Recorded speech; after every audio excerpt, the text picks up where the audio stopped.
بسمillāhi r-Rahmāni r-Rahīm۔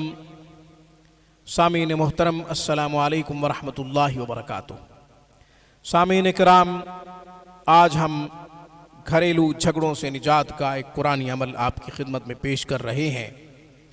سامعین، گھر میں جھگڑا ہے، بھائی اپنے بھائیوں سے نہیں بولتے، بہنیں اپنی بہنوں سے نہیں بولتی، اولاد اپنے ماں باپ سے ناراض ہے، ماں باپ اپنی اولاد سے ناراض ہیں، خفا ہیں، گھر کا سارا ماحول خراب ہوا ہے، ہر کوئی خود کو سب کچھ سمجھتا ہے، کسی اور پہ بھروسہ کرنے کو تیار نہیں، کسی اور پہ اعتماد کرنے کو تیار نہیں، بھائی کا بھائی پہ بھروسہ ختم ہو گیا ہے، بہن کا اپنی بہن پہ بھروسہ ختم ہو گیا ہے، بیٹوں کا اپنے باپ پہ، بیٹیوں کا اپنی ماں پہ، ماں کا اپنی بیٹیوں پہ اور باپ کا اپنے بیٹوں پہ بھروسہ ختم ہو گیا ہے۔ ہر کوئی اپنے کمرے میں بیٹھا رہتا ہے، سوچیں الگ ہو چکی ہیں، فیصلے ہر ایک کے الگ الگ، مگر جوائنٹ فیملی ہے، گھر ایک ہے، سارے ایک گھر میں ہونے کے باوجود الگ الگ ہیں۔ تو یہ ہمارا عمل انشاءاللہ سب کو شیر و شکر کر دے گا، سب کو متحد کر دے گا، سب کو متفق کر دے گا۔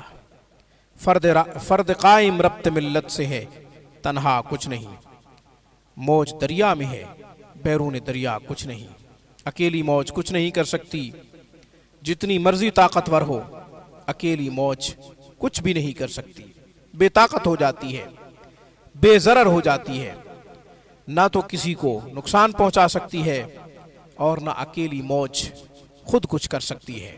اس لیے متفق رہیں، متحد رہیں، ایک دوسرے پہ بھروسہ کرنا سیکھیں۔ خونی رشتے ایک دوسرے پہ اعتماد نہیں کر رہے، عجیب دور آ گیا ہے۔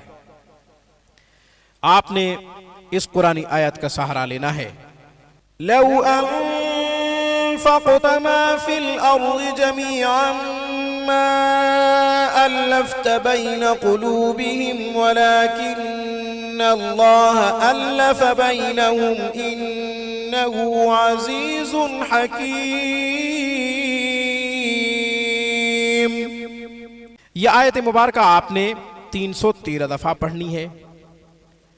313 دفعہ پڑھ کے پانی پہ دم کریں یا پھر کسی بھی چیز پہ دم کریں جو سارے گھر والے کھاتے ہوں، سالن، چائے، دودھ، جو بھی چیز گھر والے کھاتے ہوں، سارے افراد کھاتے ہوں، اس چیز پہ دم کریں، سب کو کھلا دیں، سب کا تصور کریں، سب کی نیت کریں، انشاءاللہ سب میں اتفاق پیدا ہوگا، سب میں اتحاد پیدا ہوگا، جھگڑے ختم ہو جائیں گے، لوگ آپ کے گھرانے کی اتحاد کی مثال دیں گے کہ ان کے گھر میں کتنا اتحاد ہے، کتنا اتفاق ہے۔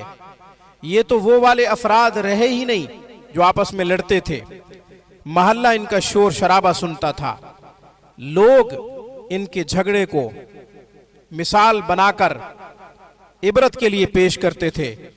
یہ تو وہ افراد ہی نہیں ہیں، یہ تو وہ لوگ ہی نہیں ہیں۔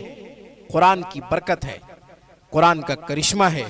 انشاءاللہ یہ قرآنی وظیفہ اس قدر تبدیلی بپا کر دے گا کہ آپ خود حیران ہو جائیں گے۔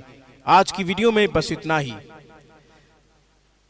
سامعین، یہ عمل تب تک کرتے رہیں جب تک گھر میں مسائل ختم نہ ہو، جھگڑے ختم نہ ہو، اتفاق پیدا نہ ہو، اتحاد کی رسی مضبوطی سے جب تک سارے نہ تھام لیں، تب تک یہ عمل کرتے رہیں۔ اقول قولی ھذا واستغفر اللہ وآخر دعوانا ان الحمد للہ رب العالمین۔